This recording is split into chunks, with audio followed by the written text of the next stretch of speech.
प्रयागराज में आज तीसरे अमृत स्नान के मौके पर आस्था का सैलाब उमड़ा है। संगम में करीब 2 करोड़ लोगों ने आस्था की डुबकी लगाई। अमृत स्नान को शुभ मुहूर्त में करना अत्यंत लाभकारी माना जाता है। ऐसा माना जाता है कि इससे व्यक्ति को जीवन के सभी पापों से मुक्ति मिलती है और विभिन्न प्रकार के कष्टों से भी राहत मिलती है। प्रशासन ने क्राउड मैनेजमेंट के लिए ऑपरेशन 11 चलाया, जिससे क्राउड को मैनेज किया। प्रयागराज के अलावा भी आसपास के जिलों में अमृत स्नान को लेकर जोरदार तैयारी दिखी। हमारे साथ कुछ खास मेहमान जुड़ गए हैं, सीधा आपका परिचय कराएं, उसके बाद आज हम चर्चा उनके साथ करने वाले हैं। हमारे साथ महानिर्वाणी अखाड़ा से महामंडलेश्वर स्वामी शैलेशानंद जी महाराज हैं। महाराज जी, आपका स्वागत है। हमारे साथ धर्मगुरु हैं कारश्री नागेंद्र महाराज। महाराज जी, आपका स्वागत है। धर्मगुरु साध्वी विश्वरूपा हमारे साथ हैं। साध्वी विश्वरूपा जी, आपका स्वागत है। और अभिषेक हमारे सहयोगी आप स्क्रीन पर लगातार देख रहे हैं। अभिषेक, आपके पास भी हम आएंगे और अपडेट भी आपसे लेंगे। सबसे पहले स्वामी शैलेशानंद जी महाराज जी, शुरुआत में आपके साथ कर रहा हूँ। कैसे देख रहे हैं वसंत पंचमी का पर्व? इससे पहले हमने मौनी अमावस्या भी देखी, आने वाले वक्त में और भी कई मुख्य पर्व आने हैं। पहली प्रतिक्रिया आपकी मैं चाह रहा हूँ इस पर, महाराज जी। ओम नमो नारायण। जय सनातन। आप सभी देशवासियों को आज का यह पवित्र पावन दिवस, माँ भगवती सरस्वती का दिन, बसंत पंचमी का, देखिए कहते हैं जब जीवन में हमारे बसंत का आगमन होता है तो हमारी जो प्रकृति है वह सौंदर्य पूर्ण सुखमय वातावरण और ऐसा आनंदमय मौसम होता है। उसी प्रकार से आज का जो दिव्य भव्य कुंभ का आज स्नान हुआ, अमृत स्नान की बेला में जो प्रातःकालीन ब्रह्म मुहूर्त में सबसे पहले श्री पंचायती महानिर्वाणी अखाड़े ने स्नान किया, उसमें हमारे धर्म ध्वजा और भाला पूजन के साथ गुरु महाराज का वहां पूजन हुआ। सभी नागा सन्यासी साधुओं के साथ आचार्य महामंडलेश्वर मंडलेश्वरों ने स्नान किया। और आज की जो व्यवस्था थी, प्रशासन ने बहुत सुंदर व्यवस्था, बहुत अच्छे ढंग से सभी को व्यवस्थित तरीके से वहां पर स्नान करने का समय, पर्याप्त समय प्राप्त हुआ। और पूर्व में जो स्नान हुए उसमें कुछ कमियां जो रह गई थी, आज के स्नान के माध्यम से उन सभी कमियों को पूरा करने का प्रयास किया गया। ये एक तरह से कहेंगे कि हमारे 3 जो अमृत स्नान थे, शाही स्नान थे, वह आज सभी प्रकार से संपूर्ण पूर्ण हुए। और अपर वो स्नान जो बाकी रहेंगे उसमें भी हम आशा करते हैं कि शासन प्रशासन बहुत अच्छे से साधु संतों के साथ स्नान दान का ध्यान रखेगा और बहुत सुंदर स्नान होंगे। ये कुंभ का मेला जो सभी के जीवन में सुख समृद्धि लाने वाला है, शांति लाने वाला है, यश वैभव को प्रदान करने वाला है। आज के दिन जिसने भी अपने स्नान ध्यान, और विशेष रूप से सरस्वती माँ भगवती का दिन है, तो ये आज का दिन विद्यारंभ का भी है। तो आज अपने बालकों का कुछ लोग उपनयन संस्कार विद्यारंभ का कार्यक्रम भी करते हैं, तो वह भी पूजा यहाँ विधिवत की गई और बहुत सुंदर भव्य दिव्य स्नान रहा। साध्वी विश्वरूपा जी, मैं आपके पास आ रहा हूँ। कैसे देख रही हैं? मैं आपकी प्रतिक्रिया चाहूंगा इस खास पर्व को लेकर। जी, वैसे तो जितने शब्द बोले जाएं उस आज के जो स्नान के लिए वो कम ही है, क्योंकि सुबह से हम देख रहे हैं। अभी वैसे 2 बार हम कुंभ हो भी आए हैं, 2 बार हम शुरू में भी गए थे और बीच में भी अभी स्नान करके आए हैं। तो भव्य, दिव्य, अद्भुत, अकल्पनीय और विहंगम आज का जो दृश्य था, हम सुबह से देख रहे हैं और देख देख कर बड़े भाव विभोर हो रहे हैं। देखिए, एक सिर्फ इसको हम आध्यात्मिक एक आयोजन ना कह के हम अपनी आत्म शुद्धि का, मोक्ष प्राप्ति का और आध्यात्मिक जागृति का एक सुअवसर हम सभी के पास है। पूरे जो सनातनी है भारतवासियों के पास ये अवसर है और हम सब इसका लाभ उठा रहे हैं। निश्चित रूप से पीछे एक जो अपना स्नान रहा है उसमें बेहद दुर्भाग्यपूर्ण कुछ रहा है कि कुछ ऐसी घटनाएं हो गई हैं जो बेहद ही दुर्भाग्यपूर्ण थी। हम सभी उसके लिए बेहद दुखी हैं और ईश्वर से यही प्रार्थना करते हैं कि आगे ऐसी कोई घटना ना हो। परंतु मैं एक और बात कहना चाहूंगी, सरकार की व्यवस्था, चाहे आप प्रशासन का कार्य देख लीजिए, सरकार का कार्य देख लीजिए, किसी चाहे वहां शिविर वगैरह देख लीजिए, नंबर 1 जो व्यवस्था है वहाँ योगी जी का मैं बहुत बहुत धन्यवाद करना चाहूंगी। क्योंकि पहले में बहुत सारे जो कुंभ हैं हम लोगों ने अटेंड किए, हम गए हैं, परंतु इस बार की जो व्यवस्था है निश्चित रूप से पूरे विश्व में इसकी सराहना हो रही है। देखिए जो घटना हुई, अगर उसे हम छोड़ देते हैं तो पूरा कार्यक्रम बहुत ही सुंदर आयोजन हो रहा है। देखिए बहुत कुछ सीखने को मिल रहा है, बहुत कुछ वहां मंथन हो रहा है। और यहाँ सिर्फ शब्दों की बात नहीं है, अगर आप वहां जाएंगे, अगर आप गए भी हैं या बाकी लोग जा रहे हैं, तो वहां सिर्फ महसूस करने की बात है।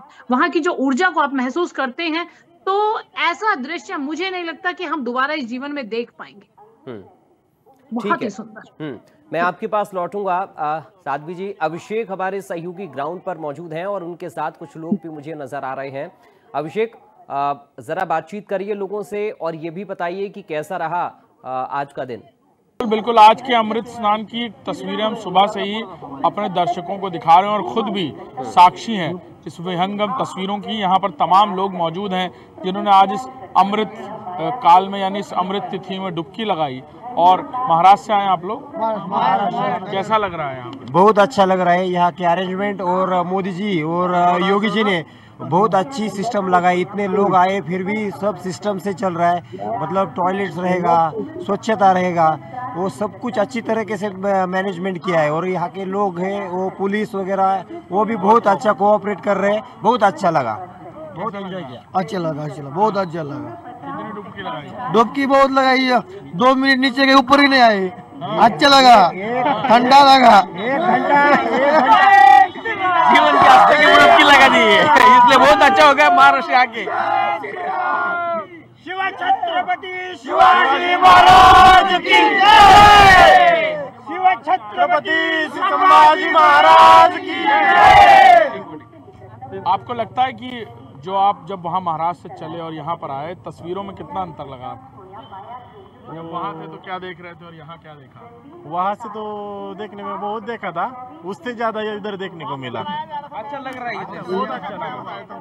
अभी जब हम पिक्चर्स और न्यूज देख रहे थे तो टोटली लोगों को स्कैड किया जा रहा है। भाई साहब वहाँ पे तो लोग मर रहे हैं। वेल सेटअप है, सब कुछ बहुत ठीक है, बिल्कुल परेशानी नहीं है, कोई नहीं मर रहा है यहाँ पे, बिल्कुल ठीक है। इधर आने में कोई दिक्कत नहीं, बहुत बढ़िया इधर। ज्यादा से ज्यादा लोग आए, ज्यादा से ज्यादा लोग गैदर करें यहाँ पर, क्योंकि जैसा आपको दिखाया गया है, बताया गया है, जैसे दिखा रहे हैं लोग, इंस्टाग्राम वीडियो में मत जाओ और कोशिश करो आप ज्यादा से ज्यादा आओ, ज्यादा से ज्यादा आने की कोशिश करें, क्योंकि यहाँ पर बहुत बढ़िया चल रहा है, बहुत बढ़िया सब कुछ है, बहुत ही शानदार चल रहा है। आपको कोई परेशानी नहीं आएगी, आपको पब्लिक सपोर्ट, पुलिस सपोर्ट, सब कुछ बहुत बेहतरीन मिलेगी आपको। आप अगर चाहोगे, जैसे लोग होते हैं ना कि नहाने की व्यवस्था नहीं है, बहुत अच्छा है, सब कुछ बहुत वेल सेटल्ड है, बहुत ज्यादा। आपको अपनी नैतिक जिम्मेदारी का भी निर्वहन करना पड़ेगा, हम लगातार ये भी कह रहे हैं। आप जब घाट पे आए तो जल्दी डुबकी लगा के बाहर निकलें ताकि और भी लोग आ पाए। इतनी नैतिक जिम्मेदारी हर सनातनी को निभानी होगी, क्योंकि सनातन भी यही सिखाता है कि अपने से ज्यादा दूसरे की चिंता करिए, परवाह करिए। और भी लोग हैं यहाँ पर, क्या कैसा लग रहा है? एकदम बढ़िया, सुविधा एकदम फर्स्ट क्लास है। जैसे भी लोग मतलब दिमाग में एक इमेज लेकर बैठे है ना कि ऐसा होगा वैसा होगा, भगदड़ मची। लोग आम्ही महाराष्ट्र कर्जत अहमदनगर, अहिल्यानगर से। आप कहाँ से आए? हम एक ही गांव से, साथ में हम 20 लोग आए। वापस जाके क्या बताओगे? सर मैं धौलपुर राजस्थान से आया हूँ, और इतनी बढ़िया सुविधा है योगी मोदी जी की, जो कोई भी प्रॉब्लम नहीं हुई है लाने में, न आने में, न जाने में, न आने में। बहुत बढ़िया लगा।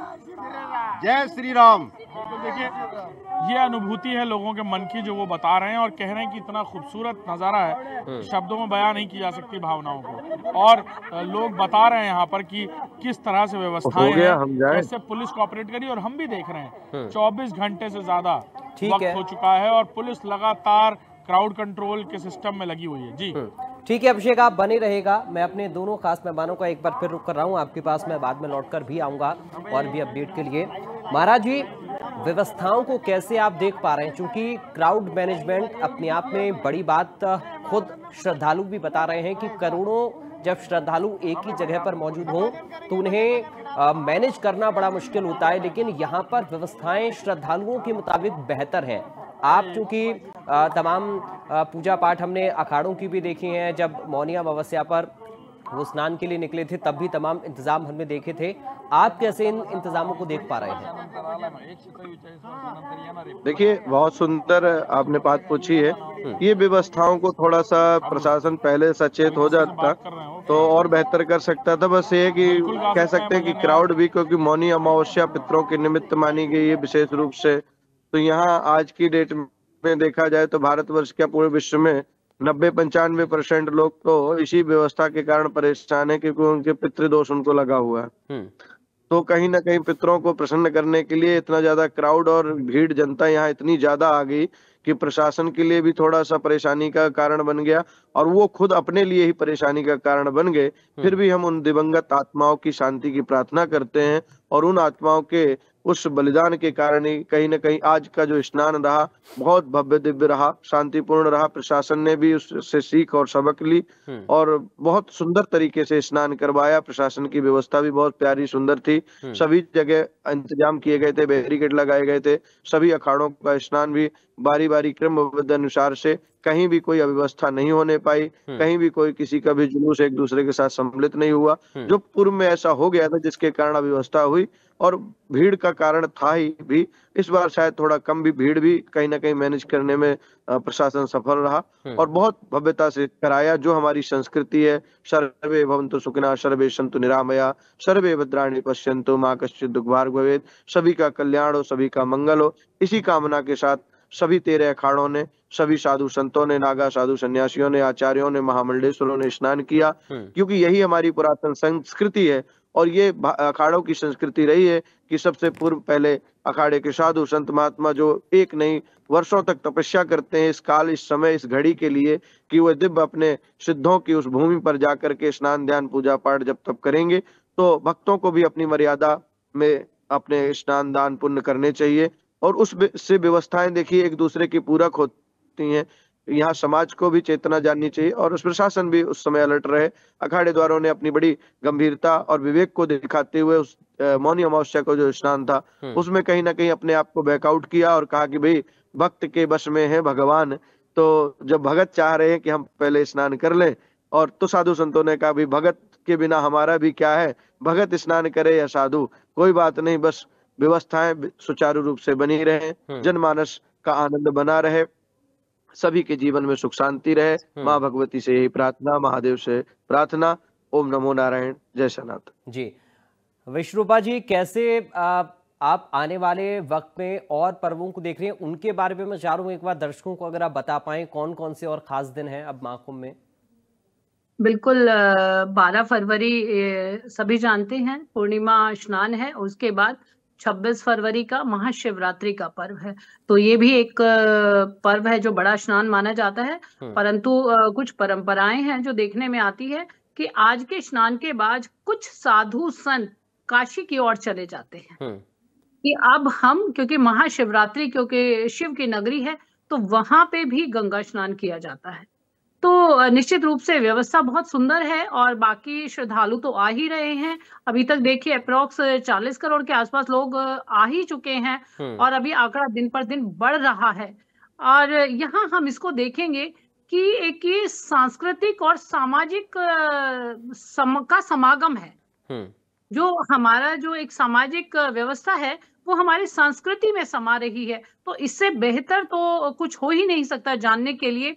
और मैं बड़ी अच्छी एक बार बात यहाँ आपको कहना चाहूंगी। मेरी एक शिष्य है, वो कल ही हमें बता रही थी कि हम अपने जीवन, वो 50 साल के आसपास हैं, कि हम अपने जीवन का चौथा कुंभ स्नान करके आए हैं। तो निश्चित रूप से देखिए कि हम भारतवासियों में कितना उत्साह होता है, कितनी उमंग होती है कि वो शायद जो प्रथम उन्होंने कह रही थी 12 साल में, तो शायद प्रथम जो उन्होंने किया होगा 12 वर्ष की आयु में किया होगा। और अभी भी उन्होंने एक प्रण लिया है कि जब तक मेरा जीवन होगा मैं प्रत्येक कुंभ में स्नान करूंगी।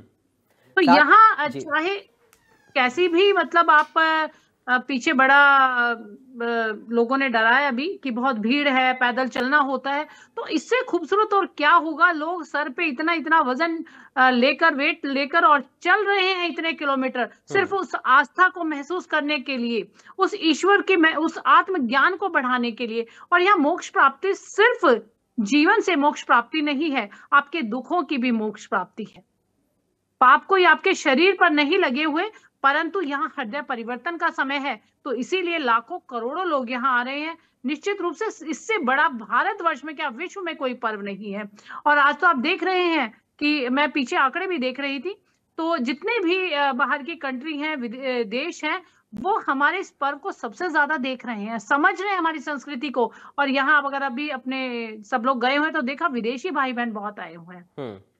तो मैं तो अपने जो साधु संत हैं, शंकराचार्य हैं, जगत गुरु हैं, जो हमारे गुरु हैं, उनको बहुत बहुत धन्यवाद करना चाहूंगी। विशेष तौर पे नागा जो साधु हैं, जिन्होंने अपना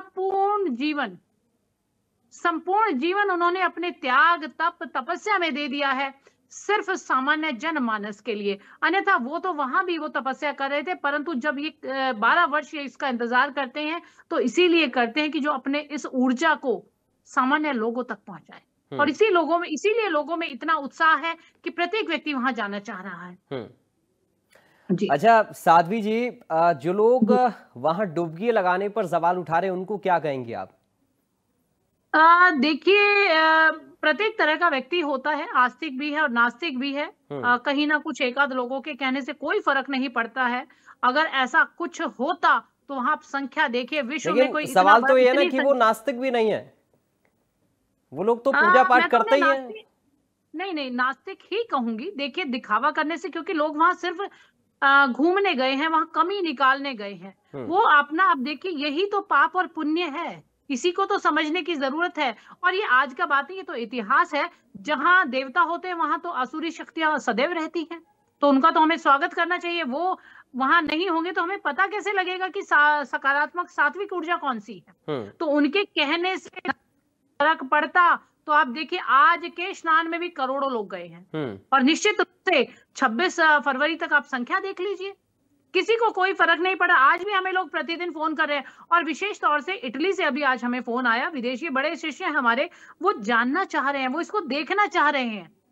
तो इससे सुंदर कोई बात ही नहीं हो सकती। जो लोग जा रहे हैं, कमियां निकाल रहे हैं, हो सकता है कुछ राजनीतिक रोटियां सेक रहे हो, वो मौका ढूंढ रहे हो कि हमारे योगी जी पर कैसे टीका टिप्पणी की जाए। परंतु फिर मैं कहना चाहूंगी, मैं किसी के कहने से, किसी के बताने से नहीं कह रही, मैं स्वयं की वहां साक्षी हूँ। वहां की व्यवस्था देख लीजिए। इस बार वाला कुंभ ना आज तक कभी हुआ और ना आगे कभी होगा। इतना भव्य दिव्य कुंभ इस बार हुआ है, बहुत सुंदर व्यवस्था। आपने शायद आप गए हैं तो वहां पुल देखिएगा, कितना अद्भुत, कितना अच्छा लगता है वहां जाकर। ठीक है, एक और सवाल मैं साध्वी जी आपसे लेना चाह रहा हूँ, चूंकि हमने धर्म संसद भी एक देखी है और आने वाले वक्त में चूंकि इसमें कहने में कोई गुरेज नहीं है कि धर्म ध्वजा के नीचे राजनीति होती रही है, हमने देखी है अपने पुराने कालों में। तो कैसे देख रहे हैं, सनातन बोर्ड की मांग उठ रही है? बिल्कुल, निश्चित रूप से वो जरूरत है आज के समय की। आज का जो हम माहौल देख रहे हैं उसके लिए सनातन बोर्ड होना अवश्य है। और आपने जैसे बात कही है कि देखिए, ये तो हमेशा से रहा है, ऐसा कोई नई बात नहीं है। राजनीति में धर्म की आवश्यकता होती है, परंतु धर्म में राजनीति नहीं होनी चाहिए, इस बात का ध्यान रखना चाहिए। क्योंकि सदैव से एक राजा के पास गुरु हुआ करता है, बिल्कुल, परंतु जब धर्म में राजनीति आ जाएगी तो कहीं ना कहीं गड़बड़ वाली बात है। तो सनातन बोर्ड की आज के समय में बहुत आवश्यकता है। आप कहीं भी अगर हमारे मंदिरों को देख लीजिए, सबसे बड़ा मुद्दा तो मंदिर ही है। साथ ही साथ हमारे आज के समय में जो युवा लोग हैं और जो यहाँ आकर भी, कुंभ में आकर भी अगर कोई नकारात्मक बात कर रहा है, तो ऐसे लोगों को बदलने के लिए, क्योंकि कहीं ना कहीं कोई छोटी जो हमारी एक कमी रही है, चाहे वो आर्थिक समस्या लोगों को हो, क्योंकि धर्म परिवर्तन बहुत हो रहा है और इसी रूप में हमारी बच्चियां भी सेफ नहीं है। हमारे मंदिरों की भी हालत आप देख सकते हैं। तो ये हमारा हक बनता है। सनातन बोर्ड कोई ऐसा नहीं है कि कोई जानबूझकर मांग रही, ये हमारा है ही, ये होना ही चाहिए। कोई हम नई चीज नहीं बोल रहे हैं, ना हम वक्फ बोर्ड के एवज में बोल रहे हैं, ये तो सदैव से होना चाहिए। ये तो उसी समय बन जाना चाहिए था जब भारत पाकिस्तान का विभाजन हुआ था। और वक्फ बोर्ड को लेकर चूंकि ये भी कहा जाता है कि इसकी कोई आवश्यकता नहीं, तो इस पर आप क्या कहना चाहेंगी? देखिए, बिल्कुल आवश्यकता नहीं है, परंतु उस समय शायद नेताओं की स्थिति या जो भी स्थिति रही होगी, तो ये क्योंकि हमारा सनातन बहुत खूबसूरत है, हम लोग सभी को अपना लेते हैं, हमें कभी पहले पत्थर उठाने की जरूरत नहीं होती है, परंतु अब समय ऐसा आ गया है कि अपना बचाव करना जरूरी है। देखिए अब और कहीं तो छोड़ दीजिए, कल को आपके घर पे भी वो बोल देंगे कि वक्फ बोर्ड की जमीन है, वो गली चौराहे कोई उनके लिए महाकुंभ को लेकर ऐसा भी तो ये हाँ, प्रयागराज बातें में आई भी थी। प्रयागराज में भी वो लोग बोल रहे हैं कि हमारी जमीन है, तो एक बार आईना तो दिखाना बनता है। और निश्चित रूप से हम सभी, मैं तो बार बार कहती हूँ, संतों को आगे आना चाहिए, क्योंकि सैनिक तो हमारे बॉर्डर को सुरक्षित कर रहे हैं, परंतु जो एक संत होता है, जो एक साधु होता है, जो एक नागा साधु होता है, वो योद्धा के रूप में होता है। इसीलिए आप देखते होंगे कि सभी संतों के साथ शास्त्र के साथ शस्त्र भी होता है। हमें अपने धर्म की, हमें अपने राष्ट्र की रक्षा के लिए आना होगा, और गलत को गलत और सही को सही तो निश्चित रूप से बोलना ही चाहिए सभी को। तो बिल्कुल वक्फ बोर्ड के खिलाफ हम सभी आवाज मिलकर उठा रहे हैं, क्योंकि गलत करने से ज्यादा सहना ज्यादा गलत होता है। अच्छा, चूंकि ये एक ऐसा महापर्व है जिसमें एक राज्य के नहीं और सिर्फ भारत के अंदर के नहीं बल्कि विदेशी डेलीगेट्स को भी हम देखते हैं और आ भी रहे हैं, ऐसे में महाकुंभ को लेकर पॉलिटिकल रिएक्शन देना और व्यवस्थाओं पर सवाल खड़ा करना, तमाम सारी कमियां निकालना, इसको आप कैसे देख रही हैं? क्या संदेश जाता है ऐसी राजनीति से? बिल्कुल सभी को समझना चाहिए, यहाँ प्रत्येक जो 140 करोड़ से भी ज्यादा हमारी जनसंख्या है, और वैसे तो मैं विश्व को ही सनातनी बोलती हूँ। सनातनी का मतलब हिंदू नहीं होता है। और आज अगर हमारे देश में पर्व हो रहा है, तो मैं ये कहना चाहूंगी, अगर अखिलेश यादव कोई सवाल जवाब उठा रहे हैं तो उन पर भी उंगली उठ रही है।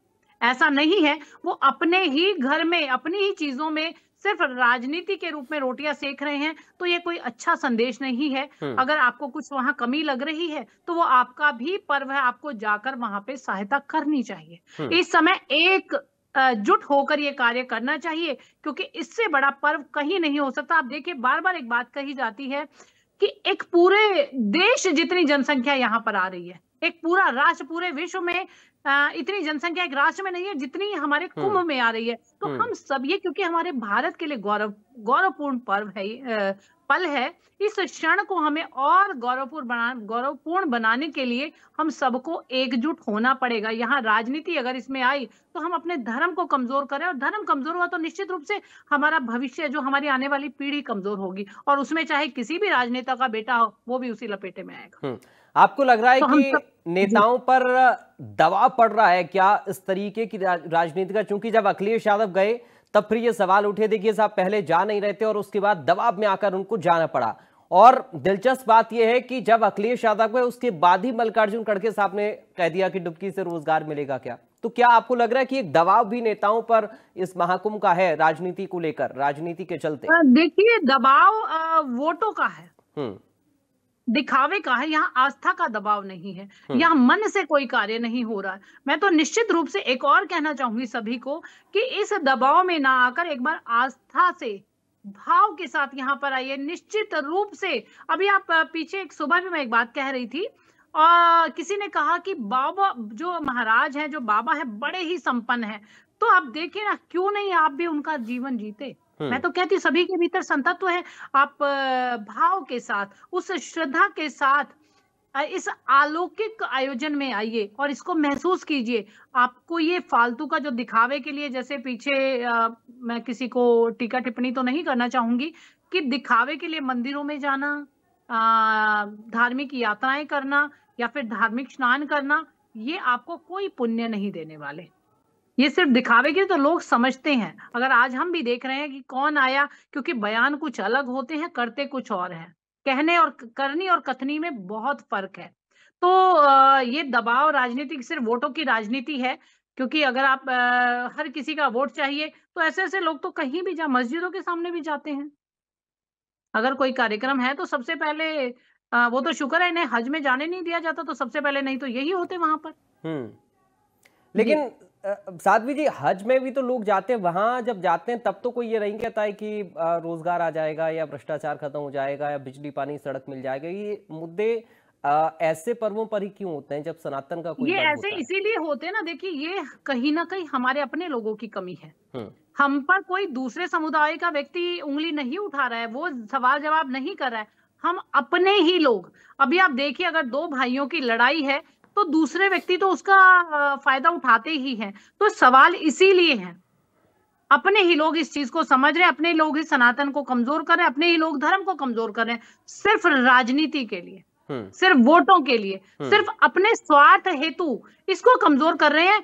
और यही एक हमारे धर्म की, मैं कहती, वैसे तो देखे सनातन सदैव से शाश्वत है, उसका कोई कुछ नहीं बिगाड़ पाता है, परंतु कहीं ना कहीं एक अच्छा संदेश नहीं जाता है। तो मैं तो बार बार कहना चाहूंगी, सभी को कहना चाहूंगी कि इस पर्व को पर्व की तरह देखें, इस आयोजन को धार्मिक आयोजन की तरह ही देखें। यहाँ पे राजनीति की रोटियां सेकने की जरूरत नहीं है, अन्यथा सभी के लिए एक गलत संदेश जाएगा। ठीक है, आप बने रहे साध्वी जी, मैं आपके पास लौटूंगा। एक बार मैं अभिषेक का रुख कर रहा हूं, उनके पास बहुत सारे लोगों की भीड़ इस वक्त जमा हो गई है, क्योंकि लोग भी काफी ज्यादा उत्साहित हैं कैमरा देखकर, वो भी अपनी श्रद्धा को, अपनी आस्था को प्रकट करना चाहते हैं। अभिषेक, बात कर लीजिए जरा। बिल्कुल, यहाँ पे श्रद्धालु हैं, ये राजस्थान से आए आप लोग, ये कुछ भजन सुनाना चाहते हैं, यहाँ गिटार्स और सब लेकर के पहुंचे हुए हैं और इंस्ट्रूमेंट्स के जरिए ये अपनी बात, अपने भाव रखना चाहते हैं। बताइए।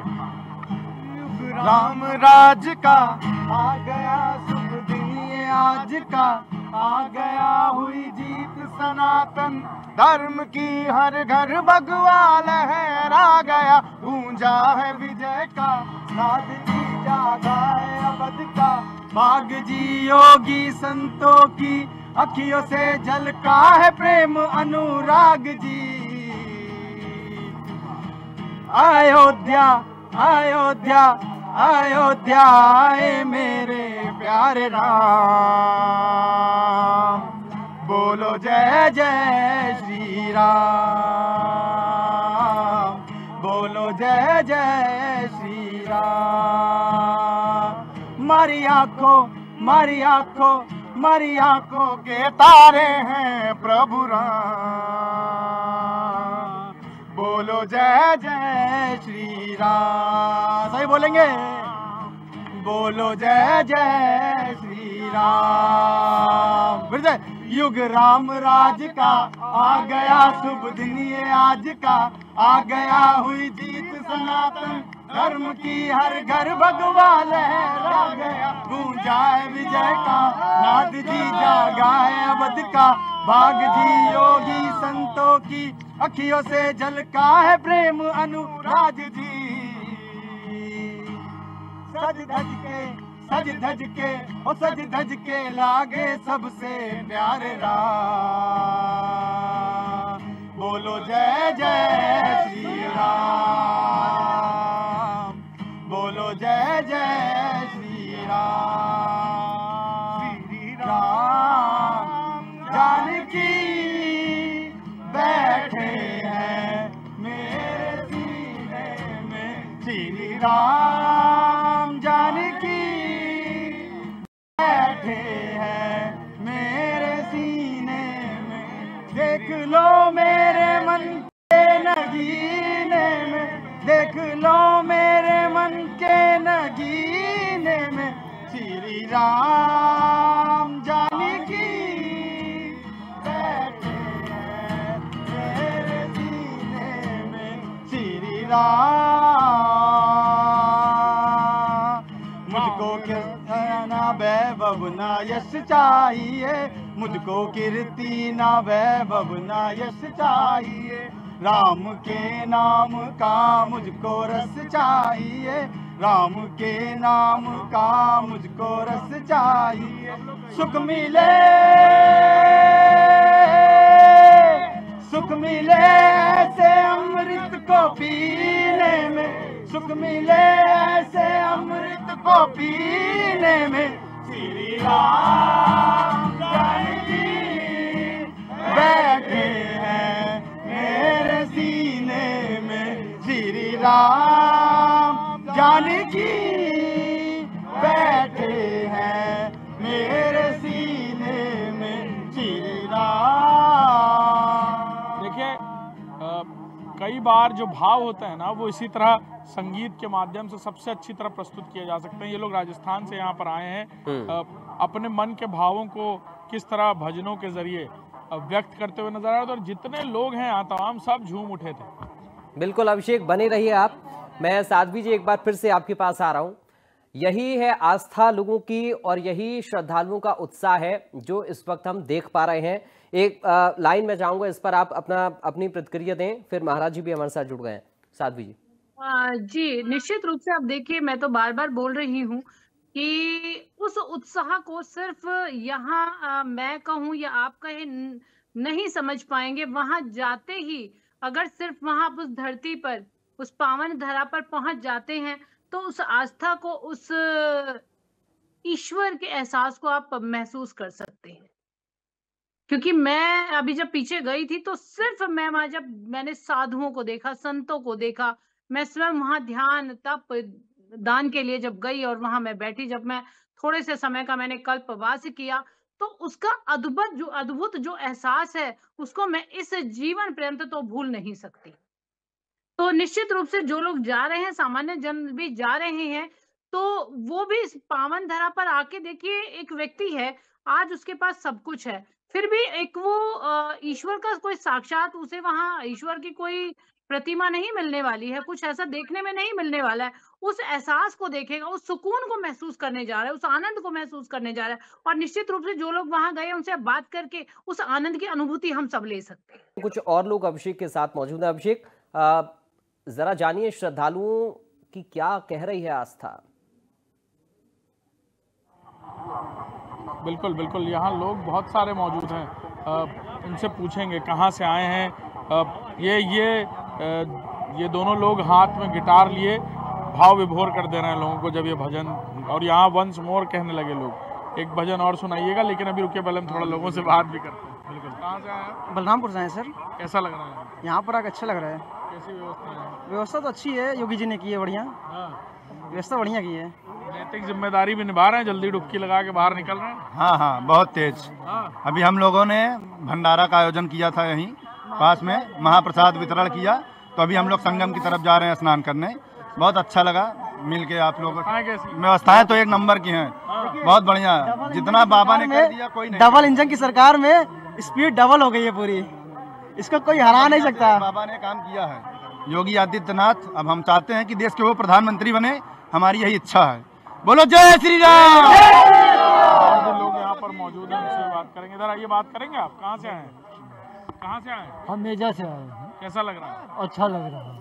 कैसी व्यवस्था है? व्यवस्था सही है। पहले भी कुंभ देखा है आपने? पहले भी देखा है, लेकिन इसमें कितना अंतर लग रहा है? इस बार बहुत ज्यादा है। पहले होता था, लेकिन इतना भव्य नहीं होता था। इतना भव्य नहीं होता? कुंभ हमेशा से भव्य होता था, लेकिन इस बार खुद मुख्यमंत्री योगी आदित्यनाथ तो संत अर्ध कुंभ की भी तस्वीरें इससे ऐसी थी, लेकिन ये कुंभ 143 साल बाद वाला कुंभ है, और इसको एकदम कीर्तिमान स्थापित करने जैसा 2 साल से ज़्यादा का वक्त था जब मुख्यमंत्री योगी आदित्यनाथ यहाँ आ रहे थे, परिकल्पित कर रहे थे कैसे रूट डाइवर्जन होंगे, कैसे सड़कें होंगी, कैसे कहाँ पर कैंप और टेंट सिटी बनाई जाएगी। कहाँ से आए आप? दिल्ली से। कैसा लग रहा है? बहुत अच्छा। व्यवस्थाएं कैसी हैं? बहुत बढ़िया। दिल्ली से मुझे बढ़िया लग रहा है, बेहतर लग रहा है यहाँ। तो चुनाव भी होने तो है, लेकिन बस बेड़ा गर्क है वहाँ का कहल। जब आप वहाँ थे दिल्ली में और यहाँ के लिए निकल रहे थे, तब क्या सोचा था और यहाँ आके क्या अंतर दिख रहा है? जमीन आसमान का अंतर दिखाई दे रहा है मुझे। ऐसा सोच रहे थे कि ऐसे उभर खावर ऐसे होगा मामला, लेकिन बिल्कुल दिल मस्त हो गया। हाँ जी। यूपी जो है ना, यूपी समझ लीजिए जो स्वर्ग हो गया, स्वर्ग।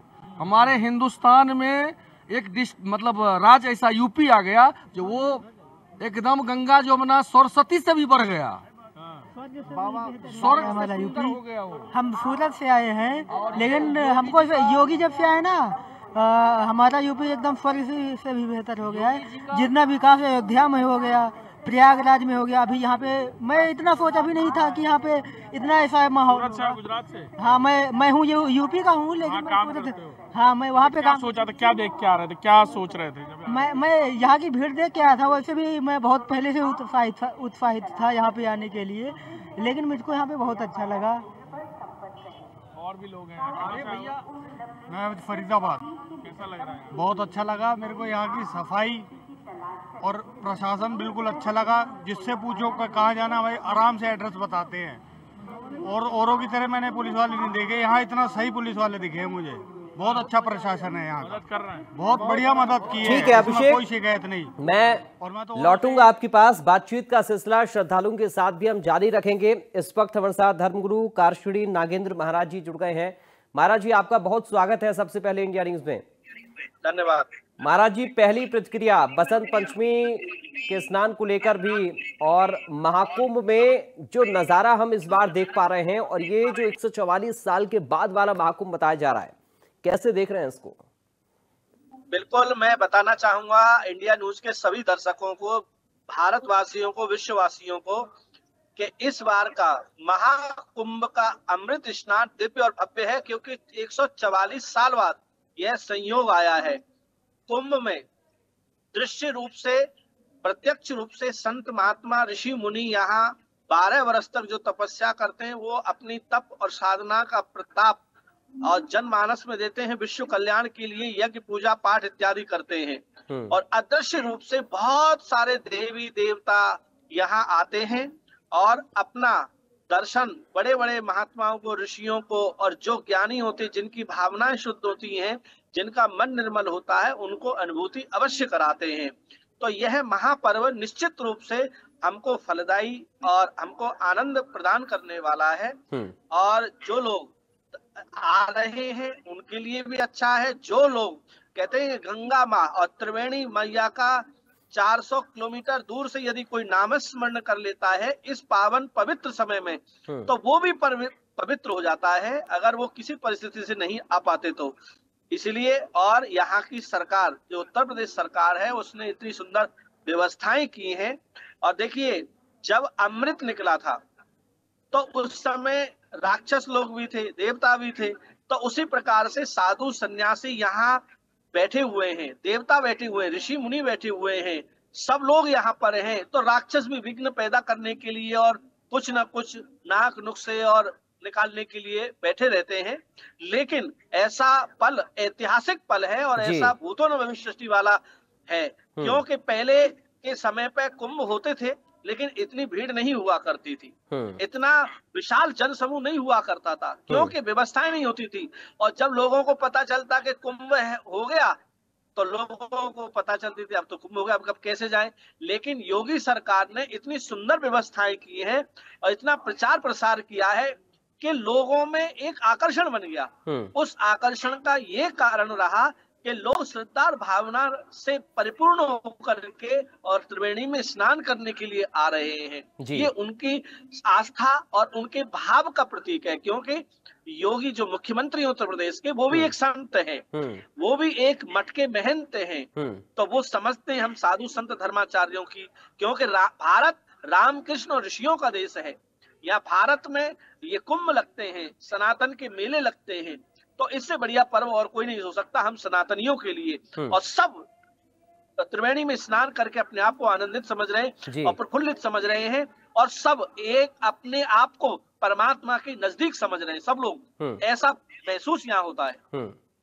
बहुत धन्यवाद महाराज जी, आप जुड़े, आपने अपना समय निकाला इंडिया न्यूज के लिए, अपनी बातों को रखा। बहुत धन्यवाद साध्वी विश्वरूपा जी आपका, बहुत धन्यवाद अभिषेक आपका लोगों से बातचीत करने के लिए, और साथ ही हमारे साथ शैलेशानंद जी महाराज भी जुड़े थे। महाराज जी आपका भी बहुत शुक्रिया हमारे साथ बातचीत करने के लिए। फिलहाल महाकुंभ के कर्मयोगी हमारे इस खास एपिसोड में अभी के लिए इतना ही, बाकी खबरों के लिए आप बने रहिए।